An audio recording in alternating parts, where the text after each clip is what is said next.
comme ce que lui considère le seul intermédiaire entre toi et Allah pour que Allah accepte ton adoration. Je répète, ce Bilal que vous écoutez sur TikTok considère que Fawzi Al-Kalkali, si tu passes pas par lui, tes adorations ne sont pas acceptées. Yani, il a mis un intermédiaire entre toi et Allah, comme Quraysh ont mis Allat ou Al-Uzza entre toi et Allah. Ma na'buduhum illa yuqarribuna ila Allah zulfa. Quraysh, les kuffars de Quraysh, ils disent on adore ces statues-là que pour qu'ils nous rapprochent d'Allah. C'est exactement ce que fait ce Bilal et ce à quoi il appelle. C'est que s'il n'y a pas entre toi et Allah son Cheikh Fawzi, tout ce que tu fais ne sert à rien. Bravo Mehdi, bravo, tous les jours tu nous inventes un nouveau mensonge, plus c'est gros plus ça passe chez toi, mais c'est une dinguerie ça, hein, ça doit être minhaj kadhab chez toi, c'est pas minhaj droit. Bon bref, voilà, vous avez entendu, hein, selon Mehdi, Bilal est en train de dire que si tu ne passes pas par son shir, carrément, tes adorations elles ne valent rien. Comment moi je vais dire ça alors que le Nabi sallallahu alayhi wa sallam il dit que celui qui dit la ilaha illallah en étant véridique, il va rentrer au paradis? Et ça, c'est authentique selon les conditions de l'imam musulman. Tu crois que moi, je vais venir et je vais te dire que toi, tes actions, si tu veux qu'elles valent quelque chose, il faut que ça soit conditionné par le fait que tu sois disciple de mon shir. Mais t'es complètement fou. Mais c'est... Excuse-moi, hein. Là, c'est... Je sais pas si tu te rends compte de quoi tu m'accuses. Et en plus, tu continues. Oui, c'est comme Lat ou Uzza, il l'adorait, donc tu es en train de dire que je dis qu'il faut adorer le shir pour arriver à Dieu. Mais j'ai jamais dit ça. J'ai jamais dit ça, mais bon, je sais de qui tu répètes ces mensonges, hein, bref, tes amis là. C'est très très simple, ce que j'ai dit dans l'audio. Je n'ai jamais dit ce que tu dis. Pour rentrer au paradis, il ne faut pas que tu sois karkari. Pour rentrer au paradis, il ne faut pas que tu fasses bé'a à un shir de tasawuf, pas du tout. Pour que tu rentres au paradis, il te suffit de faire ce que Allah subhanahu wa ta'ala t'a demandé dans les choses, dans les obligations. Tu fasses tes prières, tu n'associes pas Allah subhanahu wa ta'ala, etc. Il n'y a rien à voir avec le tasawuf. Le tasawuf, le but, c'est d'atteindre la connaissance divine, la contemplation directe, ainsi de suite, la vision directe. D'accord? L'ihsan, c'est ça. Et donc, toi, d'où tu essayes de m'imputer ton mensonge, tu essayes de me l'imputer d'un audio que tu as entendu où j'ai dit à une personne, j'étais énervé, je venais de me réveiller, je me suis expliqué sur ces audios-là, j'avais dit à une personne, je te jure que toi, tes chirs, en gros, qui critiquent ce shir-là, que même s'ils adorent Allah toute leur vie, ils ne verront pas la lumière. C'est-à-dire quoi, ils ne verront pas la lumière? Ça ne veut pas dire qu'ils ne vont pas rentrer au paradis, ça ne veut pas dire que leur action, elle valent rien. Je parle de la lumière ici-bas, la contemplation de l'exemple de la lumière d'Allah, ce que tous les disciples Karkari voient. On considère que le shir, c'est un mujaddid qui est envoyé par Allah subhanahu wa ta'ala afin d'assister les gens de son siècle. Et dans le tasawuf, si tu connaissais un petit peu, parce que tu comprends rien au tasawuf, bref, je vais revenir juste après. Tu comprends rien, je vais te le montrer. En fait, tu aurais compris que dans le tasawuf, on te parle de la vision, de la contemplation, d'atteindre la croyance par le yaqin, par le dévoilement. C'est ça que je parle, que en gros, si tu ne fais pas béa à un shir, un wali, ici-bas, la contemplation, tu ne l'atteins pas. Tu n'atteins pas le degré de l'ihsan. Mais ça ne veut pas dire que tu n'es pas dans le degré de l'islam. Astaghfirullah al-azim. Pour entrer au paradis, c'est maqamul islam. L'ihsan, c'est l'excellence, c'est la connaissance divine, la contemplation directe, c'est que tu adores Allah comme si tu le voyais. Donc, j'avais fait une réponse vidéo à ces audios-là. Ces audios qui, pour contexte, étaient des audios WhatsApp qui ont été sortis d'une conversation privée où je venais de me réveiller, où un mec m'a transmis des attaques envers mon shir. Voilà, je me suis réveillé, j'étais énervé. J'ai dit que ces gens-là, de toute façon, peu importe ce qu'ils font, ils vont pas atteindre le degré de l'ihsan. Tu comprends? Ils vont pas atteindre le degré de l'ihsan parce que, justement, l'ihsan implique de faire bé'a au mujaddid, à la itra de Nabi sallallahu alayhi wa sallam qui envoyait tous les 100 ans pour assister les gens dans l'affaire de leur religion. Allah subhanahu wa ta'ala, il envoie tous les 100 ans quelqu'un pour assister les gens dans l'affaire de leur religion. Mais ce n'était aucunement ton interprétation dégueulasse, excuse-moi de le dire, parce que c'est exécrable d'adorer le shirk pour arriver à Dieu. Mais n'importe quoi. Ni tu as besoin d'adorer le shirk, et c'est du shirk, et ni tu as besoin d'être disciple du shirk pour atteindre le paradis. Tu n'as rien compris, mais bon, tu es un kadhab, pour toi c'est normal de mentir. Voilà, et j'ai même expliqué que bien sûr je regrettais mes propos dans l'audio parce que je ne dois pas, même si de manière générale, Allah subhanahu wa ta'ala il envoie tous les 100 ans une personne pour assister les gens dans l'affaire de leur religion et que bien sûr c'est la itra de la famille de Nabi sallallahu alayhi wa sallam et que c'est eux qui te mènent al-mahajjatul bayda dont layluha kanahariha, dont la nuit est telle que le jour, bref, et que tu atteins la contemplation, etc. Mais ça ne veut pas dire que de manière absolue, Allah Azzawajal ne peut pas te montrer à toi la lumière même si tu n'as pas de shirk. Non, si Allah il veut, il te montre sa lumière. Il n'y a pas besoin de manière absolue, même si c'est une règle générale qu'il faut accompagner un shirk pour atteindre la contemplation, ce shirk qui va t'éduquer, etc. Mais ça ne veut pas dire que, bien sûr, tout ton mensonge où tu dois adorer un shirk, mais tu t'en fous complètement d'être honnête, tu fais que de mentir sur les gens avec qui tu n'es pas d'accord. Il dit, bah regarde comment il a su, il parle de l'avenir. Allah lui a montré le lawh al-mahfouz. Ajib. La hawla wa la quwwata illa billah. La réalité de la chose, les frères, simplement Ibn Taymiyyah, rahimahullah, il a dit, je vous annonce que l'humiliation et la perte, elle sera sur les kuffars et que la préservation, elle sera sur les musulmans. Il n'a pas dit ça parce que Allah lui a montré al-lawh al-mahfouz et Allah il ne montre le lawh al-mahfouz sur personne. Ibn Taymiyyah s'est basé tout simplement sur le hadith, un hadith authentique où le prophète sallallahu alayhi wa sallam, il dit, bu'ithtu bis-sayfi bayna yaday as-sa'a hatta yu'bada Allah wahdahu la sharika lah wa ju'ila rizqi tahta dhilla rumhi wa ju'ila adh-dhullu was-sagharu ala man khalafa amri wa man tashabbaha biqawmin fahuwa minhum. Yani le prophète sallallahu alayhi wa sallam, il dit, j'ai été envoyé avec l'épée jusqu'au jour du jugement et mon risque il est sous l'ombre de ma lance. Sous l'ombre de ma lance. Et il a dit, et l'humiliation et le rabaissement, il sera sur tous ceux qui ont divergé avec ce que je suis venu dessus. Là, le prophète... Regardez comment Mahdi ment normal, mais sans aucune gêne encore sur Ibn Taymiyyah. Il prétexte une cause à la parole d'Ibn Taymiyyah, qu'il a inventé bien sûr. Ibn Taymiyyah n'a jamais dit ça, ni même Ibn al-Qayyim, mais il fait genre que, en fait, Ibn Taymiyyah n'a pas, Allah Azza wa Jalla ne lui a pas inspiré sur qu'est-ce qui est écrit sur al-Lawh al-Mahfouz. Allah ne lui a pas dévoilé cela. Mais plutôt, en fait, Ibn Taymiyyah a compris du hadith. Et c'est un hadith, il dit, voilà, le Nabi sallallahu alayhi wa sallam dit que l'humiliation sera sur toutes les personnes qui sont contre ce sur quoi, avec quoi je suis venu. D'accord? Donc en gros, il dit, bah, en lisant ce hadith, Ibn Taymiyyah a compris que forcément les musulmans allaient gagner. Mais subhanallah, est-ce que tu sais lire Mahdi? Regarde, allez, lis ici. Ibn Taymiyyah a informé de différents, c'est Ibn Qayyim qui parle, de différents événements. Pourquoi il n'a pas informé que des victoires? Si c'est ça ton interprétation, mais lis wa anna juyush al-muslimin, qu'est-ce que les armées des musulmans vont avoir? Tout ça, c'est devant toi. Regarde, donc il a informé aussi d'une défaite. Donc, ce n'est pas du tout ton mensonge que tu es en train de faire. Non, mais Ibn Taymiyyah, en fait, il n'a pas. Non, non, regarde, c'est très très clair.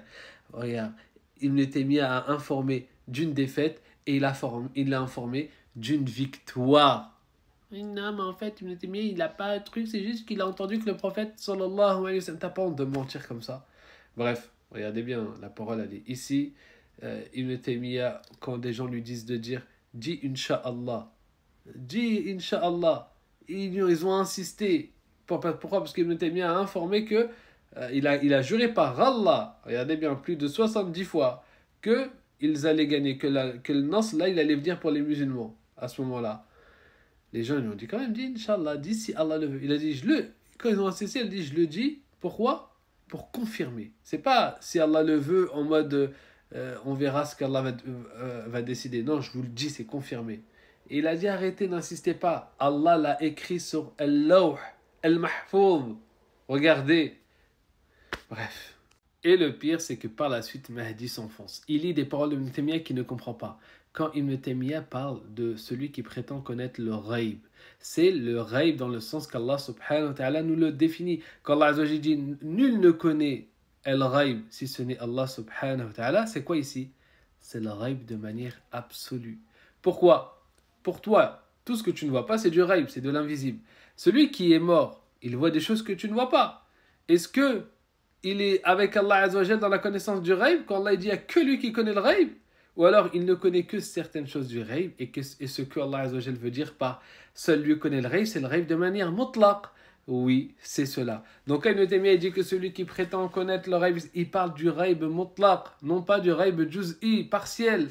Et d'ailleurs, regarde, je vais te lire la parole où tu vas comprendre. En fait, il faut réunir les paroles d'Ibn Taymiyyah. Il ne faut pas lire une parole comme ça et tu crois te faire une compréhension Mahdi. Donc, on va lire la parole juste après. Hein. C'est le commentaire qui a été écrit des paroles de Taymiyyah de son propre livre Al-Aqidatu al-Wasitiyya par le beau-fils de Ibn al-Uthaymin. Donc au début, là, Salih al-Munajjid, écoute bien ce qu'il dit, il nous dit on ne connaît personne parmi les gens de Ahlus Sunnah wal Jama'a qui renie le fait qu'il est possible de connaître une partie des choses de l'invisible. Regarde, il dit que bien au contraire, ça a été rapporté dans les livres jusqu'à tout. Il ne connaît aucun ancien qui a renié cela. Alors, monsieur Minhaj, Minhaj droit, il est ton Minhaj. Regarde, c'est quoi la voix des anciens. Regarde bien ce qu'il te dit, comme l'histoire, et je te l'ai cité l'histoire d'Abu Bakr radiallahu anhu et de Omar ibn al-Khattab radiallahu anhu sur le hadith qui est authentifié même par Al-Albani de l'histoire de Sariya. Regarde. Donc, كإخبار أبي بكر بجنس الحمل الذي كان في بطن زوجته. Donc, quand il a informé justement de quel genre était l'enfant qui était dans le ventre de sa femme. C'est quoi? C'est du ghaib. Ça, c'est quelque chose que seul Allah subhanahu wa ta'ala connaît.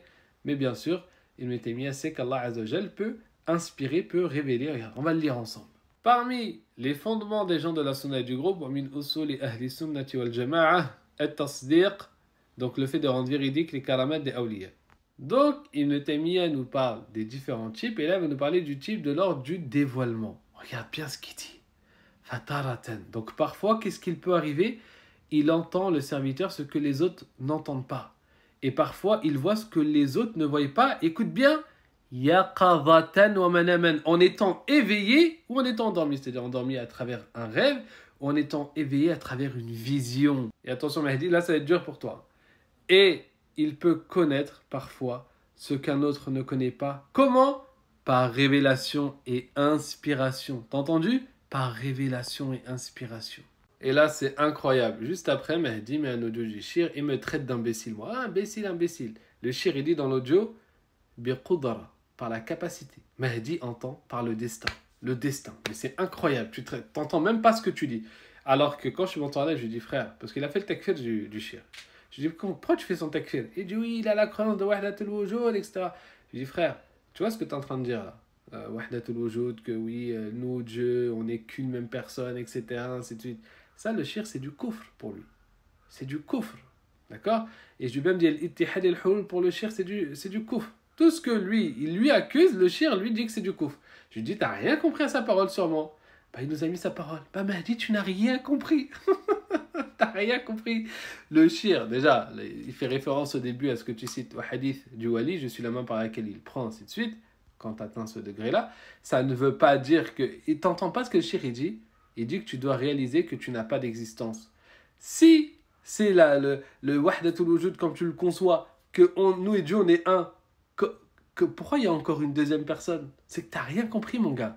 Quand le shir dit que tu dois réaliser que tu n'as pas d'existence et que l'existence seule appartient à Allah Azzawajal, c'est que tu dois réaliser que toi, de base, tu as un début, tu as une fin, tu n'as pas d'existence propre à toi et ton existence n'est que la manifestation de la volonté d'Allah Azzawajal.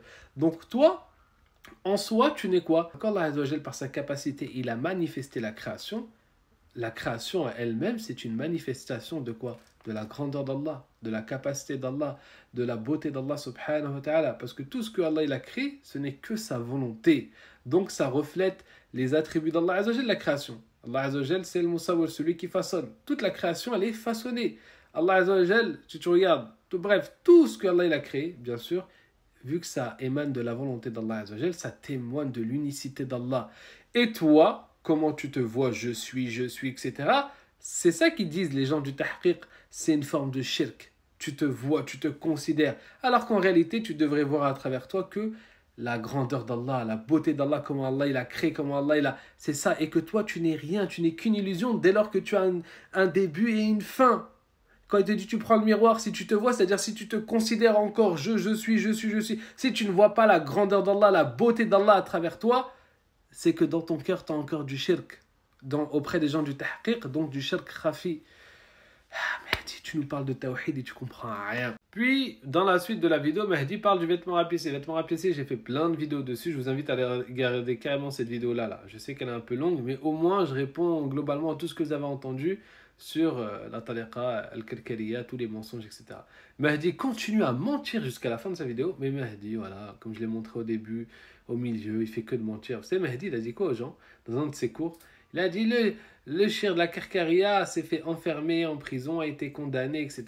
Gros mensonge. Vous savez d'où il a pris ça, Mahdi? Regardez bien le sérieux de Mahdi. Hein. Vous allez comprendre pourquoi il fait que de mytho depuis le début de la vidéo et jusqu'à la fin de la vidéo.